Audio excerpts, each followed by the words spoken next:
BJP. എൻ.ഡി.എയും വളരെ പെട്ടെന്ന് vote വിഹിതം വർദ്ധിപ്പിച്ച മറ്റൊരു നിയമസഭാ മണ്ഡലമാണ് തിരുവനന്തപുരം ജില്ലയുടെ ബോർഡറിലുള്ള തമിഴ്നാടിനോട് ചേർന്ന് കിടക്കുന്ന പാറശാല. മുൻപ് ബി.ജെ.പിക്ക് കാര്യമായ വോട്ട് വിഹിതം ഇല്ലായിരുന്നുവെങ്കിലും ഇപ്പോഴത്തെ സിറ്റി ജില്ലാ അധ്യക്ഷൻ ഈ തവണ തിരുവനന്തപുരം സെൻട്രലിൽ മത്സരിക്കുന്ന കരമന ജയൻ പാറശാലയിലേക്ക് എത്തിയതോടുകൂടി അവിടുത്തെ ഒരു രാഷ്ട്രീയ സാഹചര്യം മാറുന്നുണ്ടായിരുന്നു. അതായത് ബി.ജെ.പി. 30,000-ന് മുകളിൽ വോട്ട് പിടിക്കുന്ന ഒരു മണ്ഡലമായി കരമന ജയൻ അവിടെ എത്തിയതിനു ശേഷം അവിടുത്തെ ആ മണ്ഡലത്തിലെ സാഹചര്യം മാറുന്നുണ്ട്. ഈ തവണ അവിടെ മറ്റൊരു സ്ഥാനാർത്ഥിയെ ബി.ജെ.പി. രംഗത്തെത്തുകയാണ്. നമുക്കപ്പോൾ ആ സ്ഥാനാർത്ഥിയുടെ വിശേഷങ്ങളും അദ്ദേഹത്തിൻ്റെ പ്രതികരണവും നോക്കാം. പൊള്ളയായ വാഗ്ദാനങ്ങൾ നൽകി ഇടത് വലത് മുന്നണികൾ ജനങ്ങളെ വിഡ്ഢികളാക്കുകയാണ് ഇതുവരെ ചെയ്തതെന്ന് പാറശാലയിലെ എൻ.ഡി.എയുടെ സ്ഥാനാർത്ഥി ഗിരീഷ് നെയ്യാർ. അടിസ്ഥാന മനുഷ്യാവകാശങ്ങൾ പോലും ജനങ്ങൾക്ക് നിഷേധിക്കുന്ന സമീപനമാണ് സർക്കാരിന്റെ ഭാഗത്ത് നിന്നുണ്ടാകുന്നത്. മാറാത്തത് ഇനി മാറുമെന്നും ഗിരീഷ് നെയ്യാർ ജനം ടിവിയോട് പറഞ്ഞു.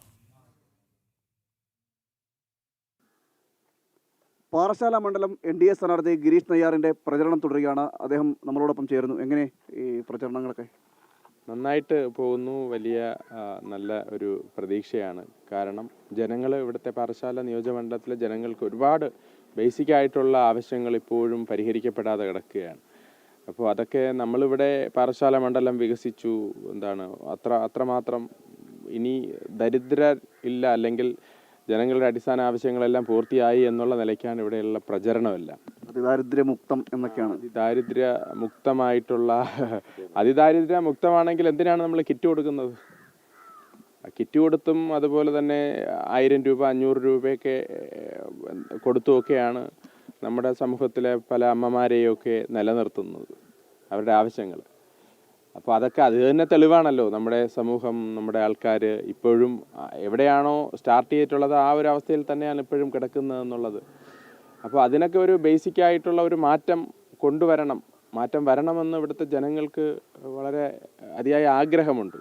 അതാണ് നമ്മുടെ ഓരോ സ്ഥലത്തും പോകുമ്പോഴത്തേക്ക് നമുക്ക് കാണാൻ കഴിയുന്ന ഒരു നേർചിത്രം എന്ന് പറയുന്നത്. പലയിടങ്ങളിൽ നമുക്ക് ഈ ചെല്ലുമ്പോൾ കാണാൻ കഴിയുന്നത് വികസനത്തിൻ്റെ മുരടിപ്പ് തന്നെയാണല്ലേ. ഒട്ടുമിക്ക ഈ പറയുന്ന വാഗ്ദാനങ്ങൾ മാത്രമല്ലാതെ ഈ വികസിച്ചിരിക്കുന്ന കേരളം വികസനമാണെന്നൊക്കെ പറയുന്നതല്ലാതെ ഉള്ളിലേക്ക് ചെല്ലുമ്പോൾ നമുക്ക് വലിയ ബുദ്ധിമുട്ടുകളൊക്കെയാണ് കാണാൻ കഴിയുന്നത്. അതെ, വളരെ ഉള്ളിലൊന്നും പോകണ്ട. മെയിൻ റോഡിൻ്റെ വണ്ടിയിൽ നിന്ന് ഇറങ്ങിയാൽ മാത്രം മതി ഇതൊക്കെ കാണണമെങ്കിൽ. വണ്ടിയിൽ യാത്ര ചെയ്തിട്ട് റോഡുണ്ട് എന്ന് പറഞ്ഞിട്ട് കാര്യമില്ല. റോഡെല്ലാം കേന്ദ്ര ഗവൺമെൻറ്റിൻ്റെ ഫണ്ട് ഉപയോഗിച്ചുകൊണ്ടാണ് കേരളത്തിലെ മുഴുവൻ റോഡുകളും നിർമ്മിച്ചിരിക്കുന്നത്. അപ്പോൾ അതുകൊണ്ട് വണ്ടിയിൽ നിന്ന് ഇറങ്ങിക്കഴിഞ്ഞാൽ ജനങ്ങളുടെ യഥാർത്ഥ അവസ്ഥ നമുക്ക് മനസ്സിലാക്കുവാൻ വേണ്ടിയിട്ട് സാധിക്കും. അതാണിപ്പോൾ കാണുന്നത്. ഇപ്പോൾ ഈ പ്രദേശത്ത് തന്നെ വന്നു, ഇവിടെ ഇത്രയും ആൾക്കാർ താമസിക്കുന്ന ഒരു പ്രദേശത്ത് 50 വർഷമായിട്ട് ഇവർക്ക് പട്ടയമില്ല. റോഡിൻ്റെ അടുത്ത് കിടക്കുന്ന ഒരു സ്ഥലമാണ്, പട്ടയമില്ല. മലയോര പ്രദേശത്തൊന്നുമല്ല. ഈ ഒരു റോഡിൻ്റെ തൊട്ടടുത്ത് കിടക്കുന്ന ആൾക്കാർക്ക് പട്ടയം കിട്ടിയിട്ടില്ല എന്നുള്ളതാണ് ഒരു പ്രശ്നം. അതിനേക്കാൾ ഭീകരമായ ഒരു അവസ്ഥയെന്ന് പറയുന്നത് ഇവിടെ വരുമ്പോൾ എനിക്ക് കാണാൻ വേണ്ടി ഇവരെല്ലാവരും പറയുന്നത് ഇവർക്ക് കുടിവെള്ളമില്ല എന്നുള്ളതാണ്. ആഴ്ചയിൽ 2 ദിവസം, മാക്സിമം പോയാൽ 1-2 ദിവസമാണ് കുടിവെള്ളം കിട്ടുക എന്ന് പറയുന്നത്. അതിനേക്കാൾ വലിയ ഒരു ഭീകരമായ ഒരു അവസ്ഥയുണ്ടോ? കുടിക്കാനുള്ള വെള്ളം കിട്ടുന്നില്ല എന്ന് പറഞ്ഞാൽ. ആ കുടിവെള്ളം കിട്ടുന്നില്ല എന്നുള്ളതാണ് അവരുടെ ഏറ്റവും പ്രധാനപ്പെട്ട പ്രശ്നം എന്ന് പറയുന്നത്. അതാണ് എനിക്ക് മനസ്സിലായി ഏറ്റവും പ്രധാനപ്പെട്ട. ധാരാളം പ്രശ്നങ്ങളുണ്ട് അവർ അഭിമുഖീകരിക്കുന്നുണ്ട്. അതിൽ ഏറ്റവും പ്രധാനപ്പെട്ട പ്രശ്നം എനിക്ക് ഫീൽ ചെയ്യുന്ന കുടിവെള്ളം ഉറപ്പുവരുത്തുക എന്നുള്ളതാണ് ആദ്യത്തേത്. വികസനം എന്ന് പറയുന്നത് PR തള്ളുകൾ മാത്രമാണല്ലേ? യാഥാർത്ഥ്യം മറ്റൊന്നാണ്.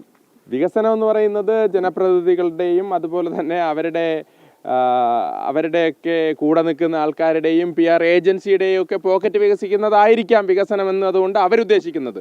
പക്ഷേ ഇവിടുത്തെ അമ്മമാർക്കും സഹോദരിമാർക്കും കുട്ടികൾക്കും ചെറുപ്പക്കാർക്കും വേണ്ടത് അത്യാവശ്യം കുടിവെള്ളം വേണം, ഇതുപോലുള്ള വേസ്റ്റ് മാനേജ് ചെയ്യാനുള്ള സംവിധാനങ്ങൾ ഉണ്ടാകണം.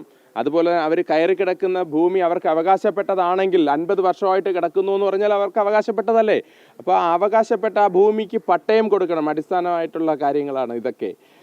മാറാത്തത് ഇനി മാറുമെന്ന് തന്നെയാണ് ഇവിടുത്തെ ഇവിടുത്തെ ജനവിഭാഗം പറയുന്നത്. മാറാത്തത് നമ്മൾ മാറ്റും, ഒരു ചേഞ്ച് വേണം. അതുതന്നെയാണ് ഒരു മാറ്റം ജനങ്ങൾ ആഗ്രഹിക്കുന്നുണ്ട്. മാറാത്തത് ഇനി മാറും എന്ന് തന്നെയാണ് ഗിരീഷ് നെയ്യാറും പറയുന്നത്.